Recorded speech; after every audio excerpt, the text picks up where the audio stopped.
Kevin De Bruyne, Yeah. Rasmus Højlund link, but that and the Haaland link. Odegaard seems like that kind of player who will find that man who wants to get on the back of the defenders, careering through. That first goal was a really good sign for Arsenal. Yeah, a couple of balls on a plate for the front boys. Yeah, when he's at his best, he's up there amongst the best number 10s in world football. He hasn't been at his best for a while now. I'm sure he'd admit that. And he would admit that because, he's got to take responsibility. He's the captain, he's the leader in that dressing room. I just think looking all round at Arsenal, you look at the fullbacks coming in, White, Lewis, Kelly, the two centre-halves they got on the bench pushing, the two boys there. Everything about the club, young players who are hungry, who are important to have to drive the group.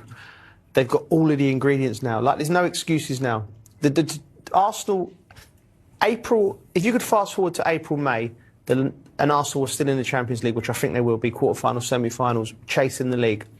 That's the time they'll trip themselves up, because that's if they've not developed, because they've got to be able to work out how to compete every 3 days with the pressure. And the fans do this silly thing where they start getting nervous. You can't, you can't, because it's been such a long time, and that they've got to really find a way at Arsenal. The back end of the season, there's no doubt they'll be there with the quality they've got. Martin Odegaard, who's just joined us. Martin, first of all, great to see you back on the pitch, and great to see you back from injury, and what a brilliant performance from you tonight. Just tell us how it felt being back out there. Yeah, it was nice to be back. Feel like I haven't played too much this season, to be honest. It's probably only the United game, so.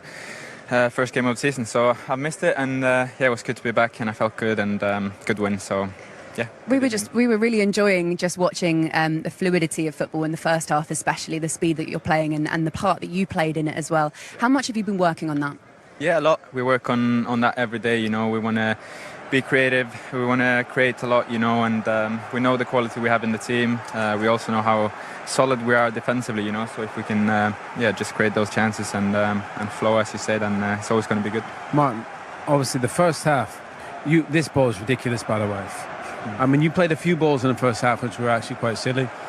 I mean, I actually said to Martin, you actually played like a surgeon. Everything was so precise. Even your first touch, when you set up Gyökeres, everything was so.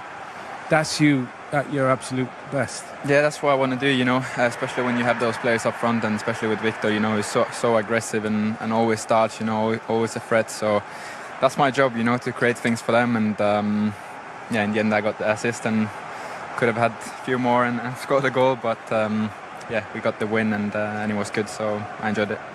Martin, was there a message? Because tonight you played as a team, more forward passes than any game you've played in this season. You seem to take fewer touches. As the manager said, OK, you played a few blind passes, whereas in the past maybe you take 2-3 touches. Tonight, no, you simplified your game. Is that something that you've been aware of? I think it's, you have to play what you see, and sometimes the game requires that you take more touches, sometimes less touches, and you have to read the game, and they maybe press us a little bit more than the teams normally do in the Premier League, so that leaves more space in behind, and when you have players like Victor up front, you have to feed him, and I thought we did that quite well today, and we have to keep going, keep building on this. And you're hearing this pressure. Eze comes in, and do you feel that? I mean, does that make you play even better? You seem to embrace that tonight, that kind of pressure of, okay, you watch me now, look what I can do. Yeah, I mean, I think everyone can see the quality and the depth, in the squad now, and we have so much quality and so many players who can play. So I think it's just a feeling, from every single player. Whenever you're on the pitch, you want to prove that you deserve it, and you want to keep your spot, So I think that's good for us, that competitiveness and the competition within the squad. So yeah, that's good. Arsenal's stunning Champions League victory has sparked fresh debate among pundits, with many now questioning if the Gunners have become genuine favourites for the trophy. Their dominant performance not only showcased Mikel Arteta's tactical brilliance, but also highlighted the team's growing maturity on the biggest stage. With a blend of youthful energy and experienced leadership, Arsenal's win sent a clear message to Europe's elite. They are no longer outsiders, but serious contenders ready to chase the ultimate prize.